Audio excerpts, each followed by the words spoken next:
جن سے گزر کر میں اپنے باپو کے ساتھ سالوی ندی کے گھاٹ پر چینی بستی میں پہنچی تھی۔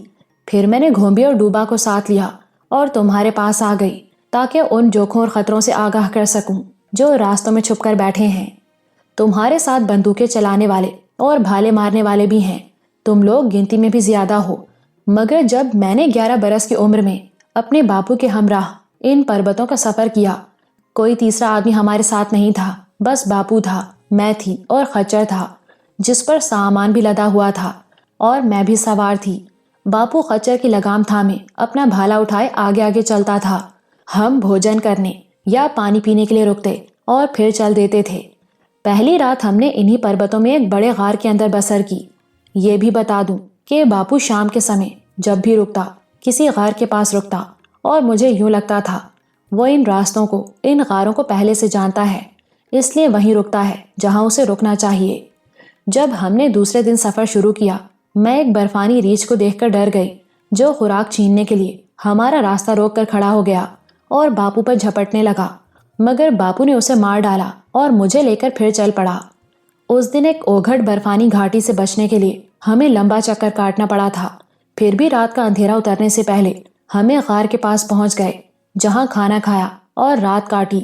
تیسرے دن جب میں خچر پر سوار ہوئی اور باپو اس کی لگام پکڑے آگے آگے چلنے لگا تو بولا، کپالا، آج ہم برف کی ایک دلدل پار کریں گے کیونکہ آگے بڑھنے کا اور کوئی راستہ نہیں۔ اس دلدل کو پار کر لیا تو صرف ایک دن کا سفر باقی رہ جائے گا۔ میں نے کبھی برف کی دلدل نہیں دیکھی تھی۔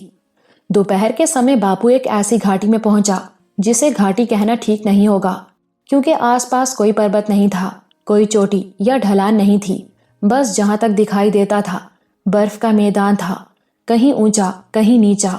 دور 2-3 چٹانیں برف کا لباس پہنے کھڑی تھیں، ان میں ایک خم کی طرح اونچی سیدھی اور دوسری دونوں دھنش جیسی خمدار تھیں، اور برف نے انہیں ہر طرف سے ڈھانپ رکھا تھا۔ میں برف کا وہ میدان دیکھ کر حیران رہ گئی جو دراصل برف کی دلدل تھی۔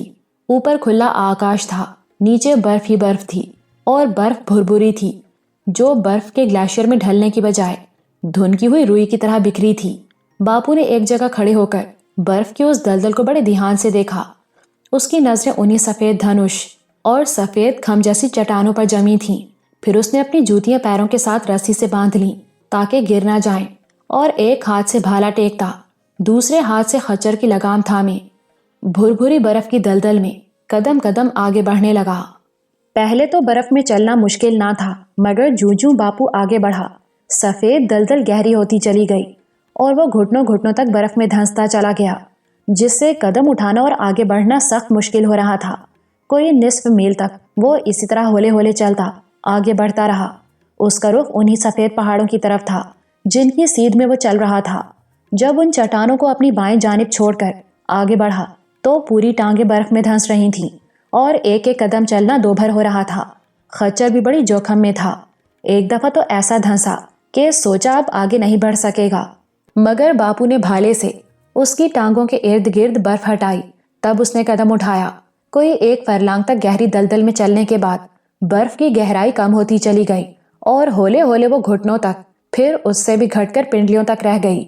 اسی طرح 1 میل مزید چل کر باپو اس دلدل سے باہر نکلا اور ایک ٹیلے پر پہنچا جہاں سے ایک چشمہ پھوٹ کر پانی کی لکیر کی صورت اتر کی جانب جاتا تھا۔ اس ٹیلے پر پہنچ کر باپو نے خشک لکڑیاں جلائیں جنہیں پیچھے ہی سے خچر پر لاد لیا تھا، اور سن جسم کو جس میں لہو بھی جم گیا تھا سینکنے لگا۔ خچر کو بھی حرارت پہنچائی گئی۔ اسی اسنا میں بھیڑیوں کا ایک غول نہ جانے کہاں سے آ نکلا، مگر میں نے اور باپو نے بھیڑیوں کو ٹیلے پر نہیں چڑھنے دیا اور ان پر جلتی لکڑیاں پھینکی، جن سے 2 بھیڑیے جھلس گئے۔ 2-3 کو باپو نے اپنے بھالے سے مار پھینکا۔ بھوکے بھیڑیوں نے اپنے مرے ہوئے جھلسے ہوئے ساتھیوں کی تکا بوٹی کر دی، اور باپو مجھے لے کر پانی کی لکیر کے ساتھ ساتھ پچھم کو اتر گیا۔ اب خچر کی رفتار بھی تیز تھی اور راستہ بھی سیدھا تھا۔ بہت جلد ہم برف کی دلدل اور اس کے آس پاس برفانی گھاٹیوں اور چوٹیوں کو پیچھے چھوڑ آئے اور گہری شام کو پھر ایک غار کے دہانے پر پہنچ گئے جہاں رات بسر کی۔ باپو نے مجھے بتایا کہ برف کی دلدل پار کرنے کا صرف وہی سیدھا راستہ تھا جو چٹانوں کے قریب سے گزرتا ہے اور جس پر وہ قدم قدم چلتا رہا۔ اگر وہ اس سیدھ سے ادھر ادھر ہو جاتا تو خچر سمیت برف میں دفن ہو کے رہ جاتا، کیونکہ اس مخصوص راستے کے دائیں بائیں دلدل بڑی گہری اور ناقابل عبور ہے۔ جو لوگ راستے سے ناواقف ہوتے ہیں وہ اس دلدل کو پار نہیں کر سکتے۔ اسی رات جب ہم غار میں سونے کی تیاری کر رہے تھے، باپو نے مجھے ایک عجیب بات بتائی، اور یہ بتایا تھا اس نے کہ سالوین ندی کے کنارے چینی بستی میں، جو ہمارے آخری پڑاؤ سے صرف ایک دن کی مسافت پر تھی، وہ ایک چینی گوروفانگ چو کے پاس جنتر منتر سیکھنے جا رہا ہے، جو اپنے جادو سے چلتے پھرتے آدمی کو غائب کر دیتا ہے۔ اس کی عمر تو صرف 41-42 برس کی ہے، مگر جنتر منتر میں کوئی بڑے سے بڑا جادوگر بھی اس کا سامنا نہیں کر سکتا۔ پھر باپو کہنے لگا، میں 2-3 مہینے فانگ چو کے پاس رہ کر جنتر منتر سیکھوں گا، تاکہ آسام کے قبیلوں میں کوئی سردار میرا مقابلہ نہ کر سکے۔ تو بھی وہیں رہے گی، اور جو کچھ وہ کہے گا وہی تجھے کرنا ہوگا، کیونکہ تو اس جنتر منتر کا بدلہ ہوگی جو چینی جادوگر مجھے سکھائے گا۔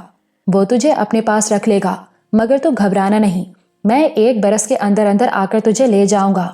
میں یہ بات سن کر ہکا بکا رہ گئی، مگر باپو کے سامنے بول نہیں سکتی تھی، اس سے ڈرتی تھی۔ اب اس کے ساتھ چینی جادوگر فانگ چو سے بھی خوف آنے لگا۔ نہ جانے وہ شکل و صورت کا کتنا بھیانک ہوگا اور مجھے کیا کہے گا۔ میں چپ ہو گئی، مگر باپو تسلی دیتا رہا کہ وہ مجھے سدا اس کے پاس نہیں رہنے دے گا۔ اگلے دن وہ مجھے خچر پر بٹھا کر پھر چل دیا۔ آگے ایک اور برفانی گھاٹی تھی جسے پار کرنا مشکل تھا۔ وہ لمبا چکر کاٹ کر ایک پربت کی پتلی پگڈنڈی پر چلتا رہا، اور ایسے خطرناک تھے اس پگڈنڈی کے اتار چڑھاؤ جیسے موت کا رسا جھول رہا ہو۔ میں خچر سے اتر آئی اور باپو کا ہاتھ تھامے اس کے ساتھ ساتھ چلتی رہی۔ اس پربت کی پتلی پگڈنڈی سے دوسری جانب اترے تو دور پچھم سے پورب کی جانب پانی کی ایک چوڑی لکیر بہتی دکھائی دی۔ باپو نے بتایا کہ وہی سالوین ندی ہے، اور اسی ندی کے کنارے وہ سالوین بستی ہے جہاں فانگ چو رہتا ہے۔ ہم شام سے پہلے ہی بستی میں پہنچ گئے، جہاں رہنے والے قبائلی چینیوں کی گنتی 4-5 ہزار سے زیادہ نہیں تھی، جیسا باپو نے بتایا تھا، اور میں نے خود بھی جانچ کر لی۔ فانگ چو اپنے جنتر منتر کے کارن بہت مشہور تھا اور لوگ اس سے ڈرتے تھے۔ اس کا مکان پتھروں سے بنا ہوا اور بہت بڑا تھا، جس میں اس نے میرا اور باپو کا سواگت کیا۔ میں یہ دیکھ کر حیران رہ گئی کہ زرد رنگ اور بھلی صورت کا ایک جوان چینی تھا، جس کے پپوٹے بھاری، اور بھاری پپوٹوں میں آنکھوں کی لمبی جھریاں دیکھنے والے پر جیسے جادو پھونکتی تھیں۔ باپو کی زبان سے فانگ چو کا نام سن کر اور یہ جان کر کہ وہ چلتے پھرتے آدمیوں کو غائب کر دیتا ہے، مجھے اس کے خیال سے جو ڈر لگا تھا وہ ڈر اس کی صورت دیکھ کر جاتا رہا، اور میں یہ سمجھی کہ باپو مجھے یوں ہی ڈرا رہا تھا۔ رات کو ان دونوں میں کوئی بات چیت ہوئی اور باپو نے مجھے بلا کر فانگ چو کے سامنے کر دیا۔ وہ مجھے اپنی نظروں میں تولتا رہا۔ میرا رنگ روپ، شریر، سب کچھ اچھا تھا، مگر اس نے کہا، لڑکی چھوٹی ہے اور ابھی اس کے جوان ہونے میں 4-5 برس لگیں گے۔ باپو چاہتا تھا وہ مجھے پسند کر لے۔ کہنے لگا، کوکی لڑکیاں جھٹ پٹ جوان ہو جاتی ہیں، کپالا بھی 2 برس میں بڑی ہو جائے گی اور تمہاری سیوا کرنے لگے گی۔ زرد چینی ہنس دیا، کوکی سردار، میں تمہیں جادو منتر بھی سکھاؤں اور 2 برس تمہاری لڑکی کی پرورش بھی کروں۔ یہ تو گھاٹے کا سودا ہے۔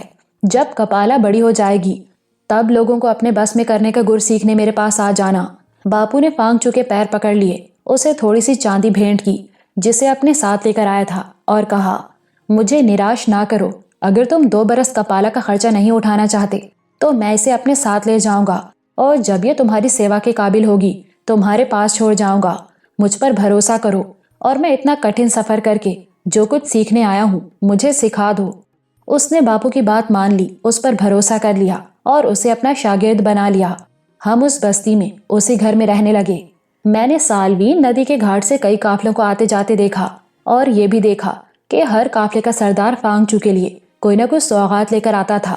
چینی اور تبتی بیوپاری جو اپنے قافلوں کے ساتھ سالوین ندی سے گزرتے اس کے جادو منتر سے ڈرتے اور اسے خوش رکھتے تھے۔ اس کا گھر کسی بادشاہ اور راجے کی طرح قیمتی سوغاتوں سے سجا ہوا تھا۔ نہ صرف بستی میں بلکہ قافلوں میں بھی اس بات کا چرچا تھا کہ وہ چلتے پھرتے آدمی کو غائب کر دیتا اور ناریوں کو اپنے جادو سے رام کر لیتا ہے۔ وہ سبھاؤ کا نرم اور زبان کا میٹھا تھا۔ میں ناریوں کو بھی اور مردوں کو بھی اس کے پاس آتے جاتے دیکھتی تھی۔ 3 مہینوں کی بجائے باپو نے پورے 6 مہینے اسی بستی میں گزار دیے اور اپنے مطلب کی بہت سی باتیں سیکھ لیں۔ فانگ چو جب میری طرف دیکھتا یوں لگتا تھا اس کی آنکھیں باتیں کر رہی ہیں۔ اس نے بول چال کے لیے چینی زبان کے کچھ لفظ اور کچھ فکرے بھی مجھے سکھا دیے تھے، تاکہ جب دوبارہ اس کے پاس آؤں تو اپنے آپ کو اجنبی نہ سمجھوں۔ 6 مہینوں کے بعد باپو مجھے لے کر اس بستی سے نکلا تو فانگچو ہمیں رخصت کرنے پہاڑی تک آیا۔ اس نے کچھ سوغاتیں مجھے دیں اور باپو سے پوچھا، کپالا کو لے کر کب تک آ جاؤ گے؟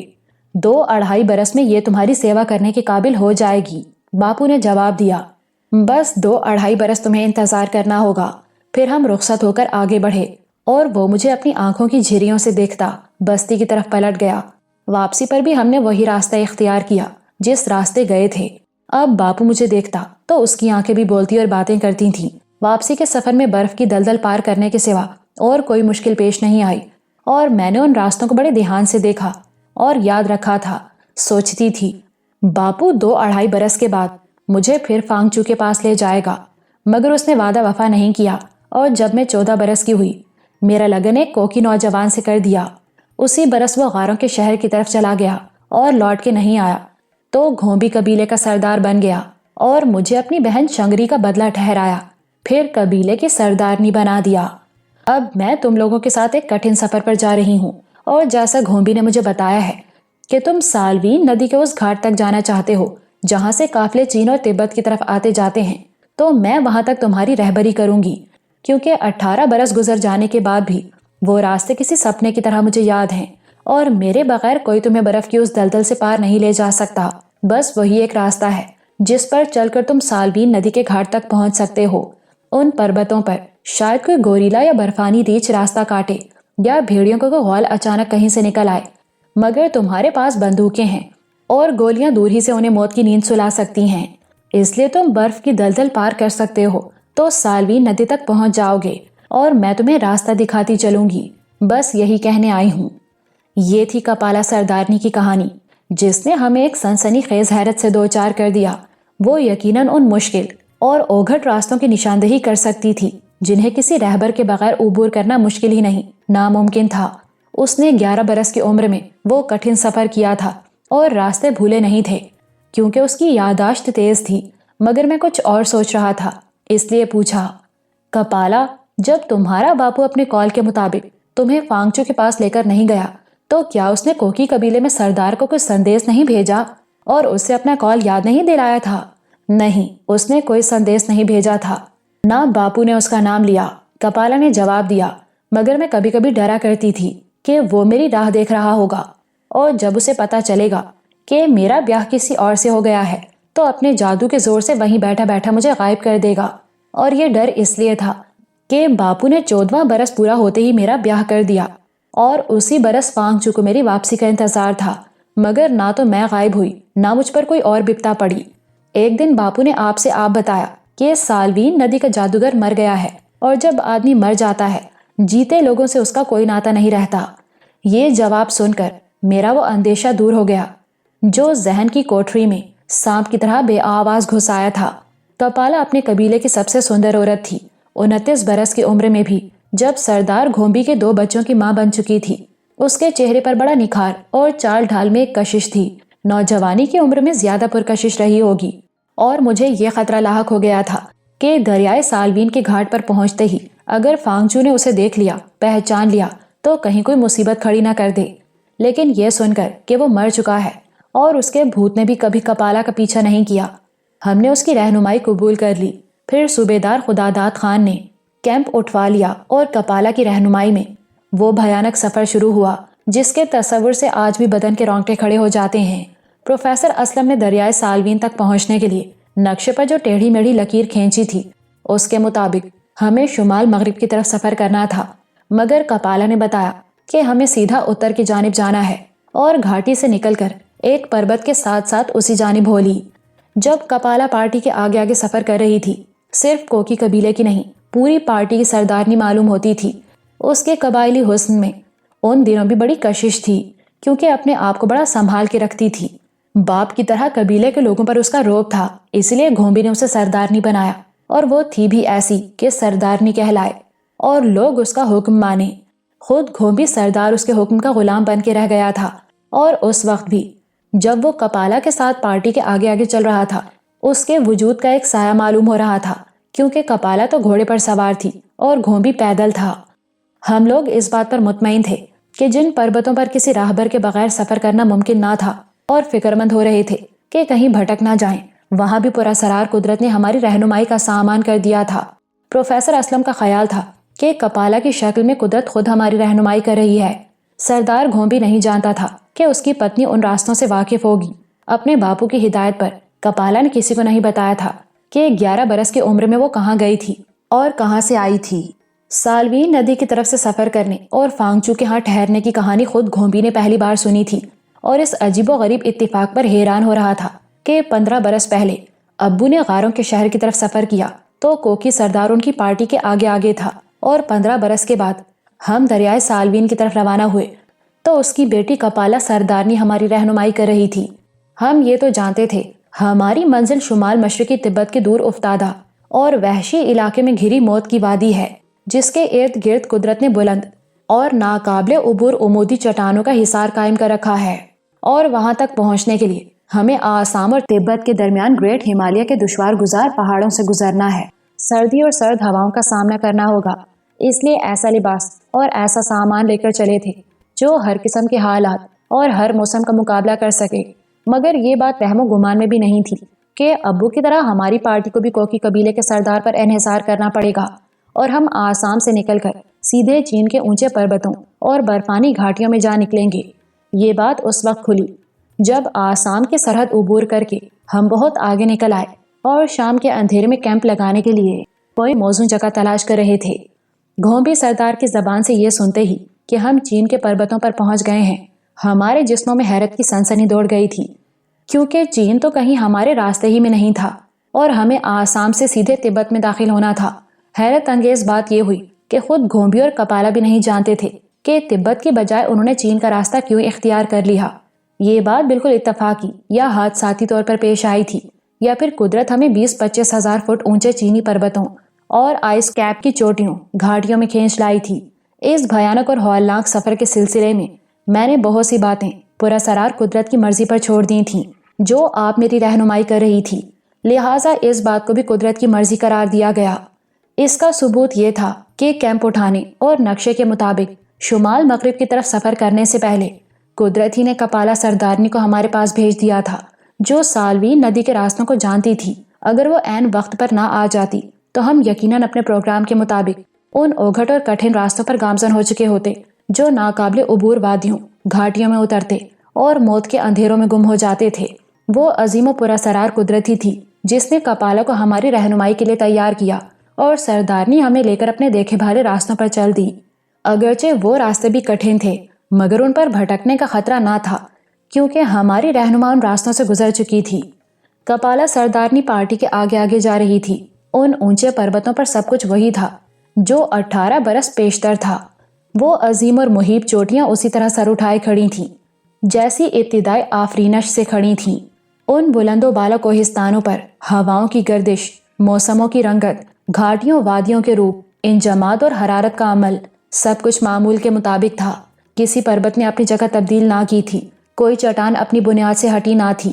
18 برس میں شہروں، قصبوں، بستیوں کے نقشے تبدیل ہو جاتے اور آبادیوں کے حلیے بدل جاتے ہیں، کیونکہ انسانی زندگی میں تبدیلی کا عمل ساتھ ساتھ جاری رہتا ہے، مگر پربت قدرت کے تبدیل نہ ہونے والے اصولوں کی طرح اپنی جگہ قائم رہتے ہیں، اور وہاں سب کچھ جوں کا توں تھا۔ وہی پربت تھے، وہی جنگل تھے، وہی گھاٹیاں وادیاں تھیں، وہی راستے، وہی نشان، وہی مقام تھے جن سے پہلے گزر چکی تھی، اور 18 برس قبل کے تمام منظر جو حافظے میں محفوظ تھے گزرے دنوں کی طرح ایک ایک کر کے پھر سامنے آتے اور کھلتے چلے گئے۔ انہی مناظر کے درمیان وہ آگے بڑھتی رہی اور شام کے وقت اسی غار کے سامنے رکی جہاں 18 برس پہلے اس کا باپو رکا تھا۔ سفر کے دوران کوئی غیر معمولی واقعہ پیش نہیں آیا، نہ کوئی جانور دکھائی دیا، نہ کسی برفانی ریچھ نے راستہ کاٹا۔ ہم کپالا کی رہنمائی میں اس غار تک پہنچ گئے جہاں کبھی اس نے اپنے باپو کے ساتھ پڑاؤ کیا تھا۔ یہ دیکھ کر ایک حیرت انگیز مسرت ہوئی کہ غار کے اندر ان کے قیام کی بعض نشانیاں ابھی تک موجود تھیں۔ کپالا نے بتایا تھا کہ باپو نے غار کو گرم کرنے کے لیے آگ جلائی تھی۔ اس کی ایک مڑی توڑی دیوار ابھی تک دھوئیں سے سیاہ ہو رہی تھی اور اتنے سال گزر جانے کے باوجود راکھ کے آثار بھی موجود تھے۔ کپالا ہمیں صحیح سمت اور صحیح راستے پر لیے جا رہی تھی۔ غار سے تھوڑے سے فاصلے پر اونچے نیچے پربتوں میں گھرا ہوا ایک چھوٹا سا میدان تھا جس کے پہلو میں پانی کا چشمہ خاموشی سے بہتا دکھائی دیا۔ ان پربتوں کی سب سے اونچی چوٹی 2 شاخی تھی۔ ہم نے شب بسری کے لیے وہیں کیمپ لگایا، کیونکہ تاریخ کے ہر دور میں آدمی ہمیشہ پانی کے کناروں پر آباد ہوتا رہا ہے۔ جو اس کی زندگی کی سب سے اہم ضرورت ہے۔ خیمے اور چھولداریاں نصب کرنے کے ساتھ ہی رات کے کھانے کی تیاریاں ہونے لگیں اور ہماری آوازوں سے گونگے پربتوں کا پرہول سناٹا بولنے لگا۔ پچھلے پڑاؤ پر پرنسس اندرا کو پیش آنے والے حادثے کی وجہ سے پہرے کا انتظام سخت کر دیا گیا تھا۔ کپالا کے بقول ان پہاڑوں پر جانوروں کا زیادہ خطرہ نہیں تھا، پھر بھی صوبیدار خداداد خان نے اپنے انتظامات سے کوتاہی نہیں کی۔ سب لوگ دن بھر سفر کرتے رہے تھے، اس لیے کھانا کھاتے ہی اپنے بستروں میں دبک گئے اور پربتوں کی رات کا سناٹا کچھ اور گہرا، کچھ اور بھیانک ہو گیا۔ سردی بھی پہلے سے بڑھ گئی تھی کیونکہ ہم برفانی چوٹیوں اور گھاٹیوں کی اس دنیا میں تھے جہاں کبھی کبھی جھیلوں کا پانی بھی منجمد ہو جاتا ہے۔